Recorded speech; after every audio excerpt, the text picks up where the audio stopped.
오늘 우리가 읽은 이 민수기 35장의 내용은 우리가 잘 아는 도피성에 관한 말씀입니다. 이스라엘 자손들이 이제 가나안 땅, 약속의 땅을 차지하게 될 때 요단강을 중심으로 해서 요단 서편 쪽에 세 곳, 요단 동편 쪽에 세 곳을 배정해서 이 도피성을 세우라고 하는 말씀을 주십니다. 이것은 이스라엘 백성들이 살아가는 그들의 삶 속에서 공의, 한편으로는 공의를 잘 실현하게 하기 위한 아주 중요한 제도입니다. 그리고 불필요한 그런 살인이나 이런 죄가 없도록, 특별히 사람을 죽일 때에 전혀 의도하지 않고 죽이게 되는 경우에 보호를 받을 수 있는 그런 성읍을 그들로 만들게 한 것입니다. 그에 대한 내용들 오늘 우리가 읽은 이 민수기 35장에 좀 자세하게 소개가 되고 있습니다. 먼저 하나님께서 이 레위인들에게 주신 기업에 관하여 먼저 말씀을 해주십니다.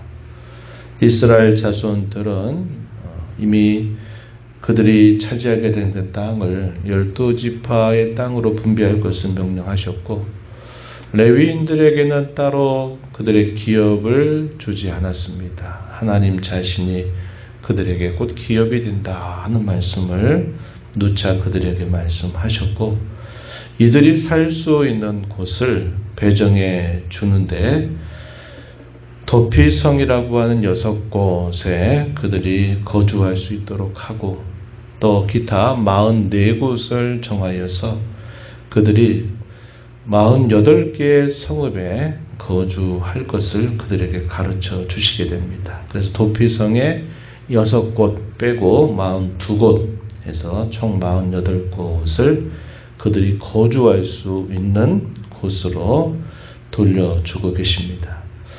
이들이 거주하게 되는 땅의 경계는 어느 정도인가 설명해 주기를, 성읍을 중심으로 해서 동서남북 사방으로 2000규빗 그 정도를 그들의 땅으로 돌려줄 것을, 그들이 거주하는 거주지로 돌려줄 것을 명령하십니다.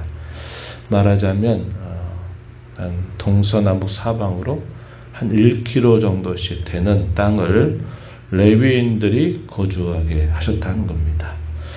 레위인들은 왜 이렇게 곳곳마다 흩어서 거주하게 하느냐 하는 것은 레위인들이 맡은 중요한 책임을 이스라엘 백성들 가운데서 행하게 하기 위함입니다. 레위인들은 우리가 앞에서 읽어본 것처럼 하나님께 제사하는 일에 있어서 돕는 역할들을 감당했고, 또 하나 중요한 역할은 뭐냐면 그 자신들이 하나님의 백성들에게 율법을 잘 가르쳐야 될 책임을 그들이 맡은 것입니다.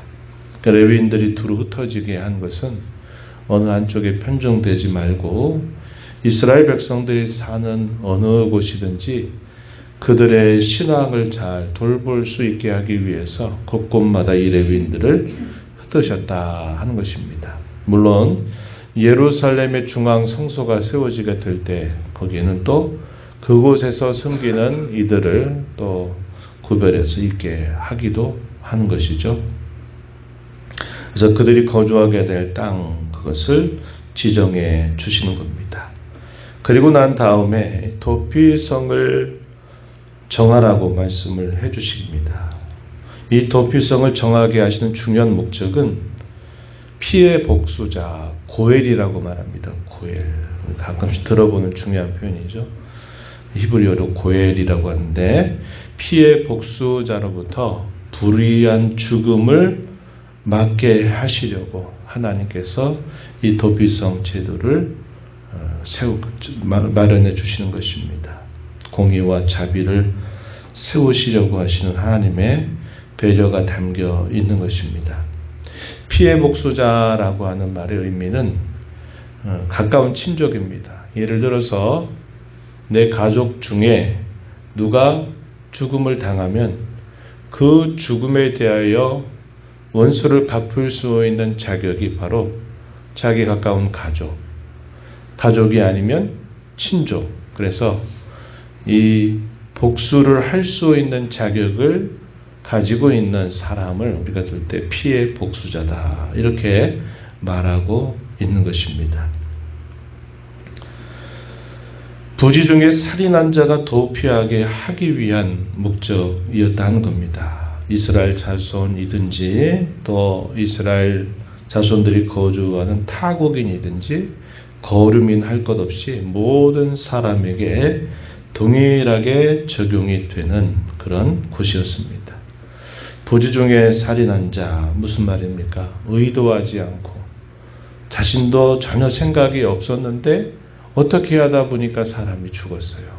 그런 경우에는 이 도피성에 피할 수 있도록 했고 이 도피성에 들어가게 되면 어느 누구도 피해 복수자가 이 사람을 죽일 수 없도록 보호를 받게 한 것입니다.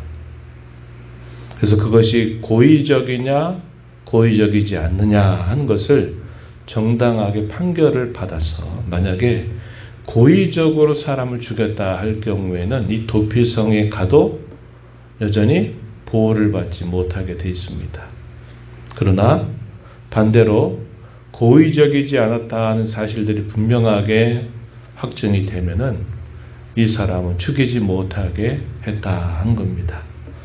대개 우리가 어떤 일이 생깁니까? 사람이 죽고 하면은 그것이 어떠한가를 판가름하기 전에 사람들은 이 끓어오르는 그 분노 때문에 무조건 죽이려고 하는 일들이 막 벌어지게 되면 이 걷잡을 수 없는 큰 사건으로 이게 확대되는 일들이 따라올 수 있는 것입니다. 그래서 그런 일들에 있어서 정당하게 재판을 받아서 그것이 만약에 고의적으로 한 것이라면 도피성에조차 보호를 받지 못하게 되지만 만약에 그것이 비고의적인 일로 사람이 죽게 된 일이라면 반드시 보호를 받도록 했다는 것입니다. 그런데 이렇게 보호를 받는다 했을 때는 이 도피성 안에 있을 때만 보호를 받아요. 이 사람이 고의적이지 않은 일로 살인을 범했다 하더라도 이 도피성 바깥으로 나갔을 때 이 피해 복수자 고엘에게 죽게 되면 그 죽음에 대해서는 아무런 죄를 책하지 않는다는 겁니다. 죄가 되지 않는다 이 말입니다. 그래서 반드시 그 사람은 이 도피성 안에 살아야만 돼요. 언제까지? 대제사장이 죽을 때까지 그곳에 있어야만 됩니다. 대제사장이 죽게 되는 경우에는 이제 그가 그곳에서 나와서 자기가 살고 있는 고향 땅으로 돌아갈 수 있도록 한 것입니다. 이것이 도피성 제도에 대한 대략적인 내용들이 된다 하는 겁니다.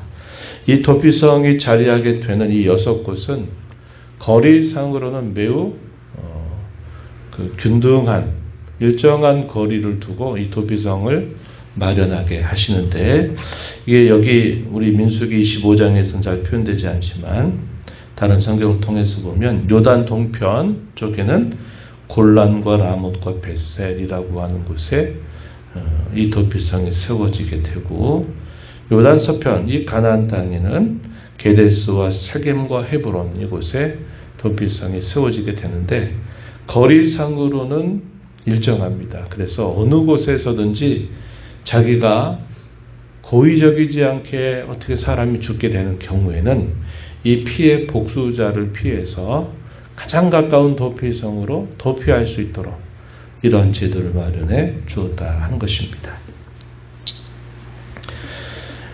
이런 도피성이 있다 할지라도 보호를 받지 못하는 경우에 대한 몇 가지 예가 소개되고 있죠. 16절에 보면 만일 철연장으로 사람을 쳐 죽이면 그는 살인자다. 그 살인자를 반드시 죽일 것이다.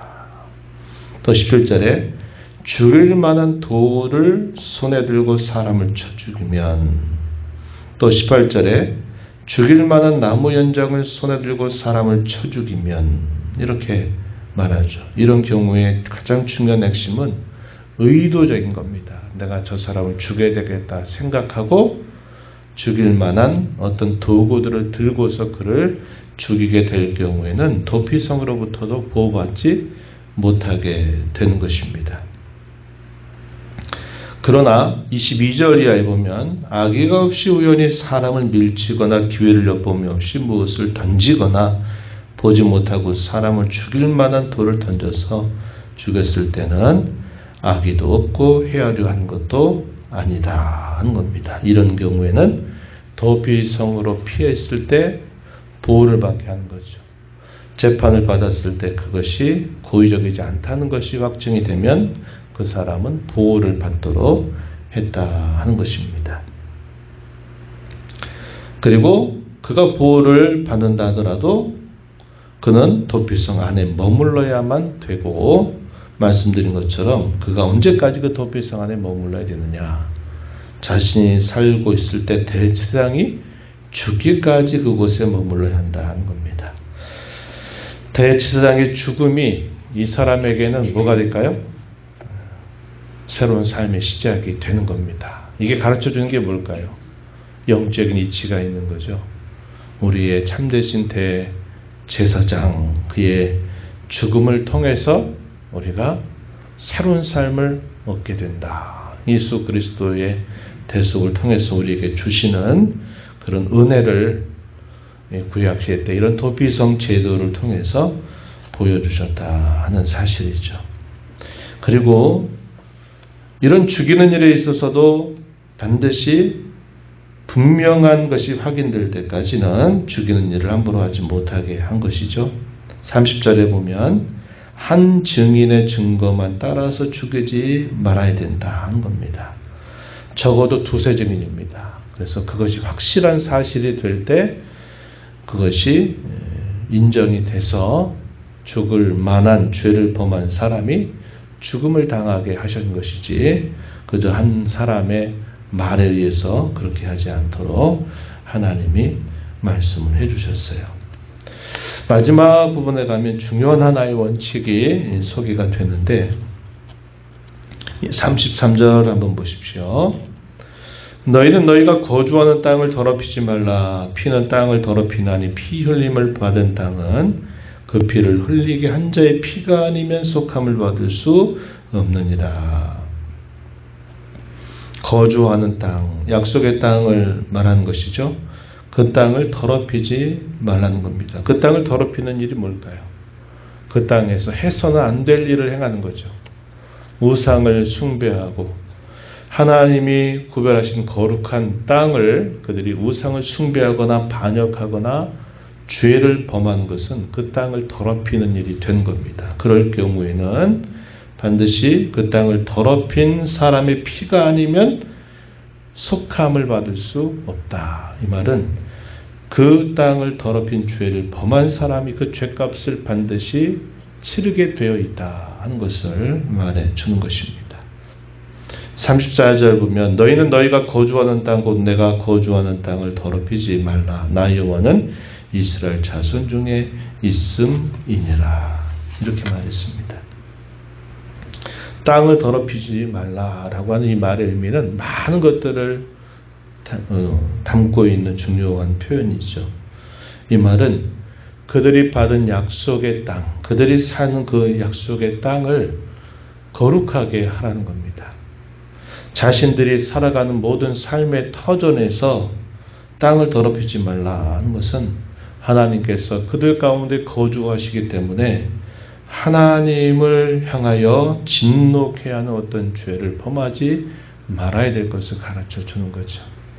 이게 무슨 뜻일까요? 오늘날 우리의 말씀으로 우리가 적용을 하면 저와 여러분이 구원받은 자로 살아가는 이 모든 삶의 영역은 더러워지면 안 된다. 거룩해야 된다 하는 겁니다.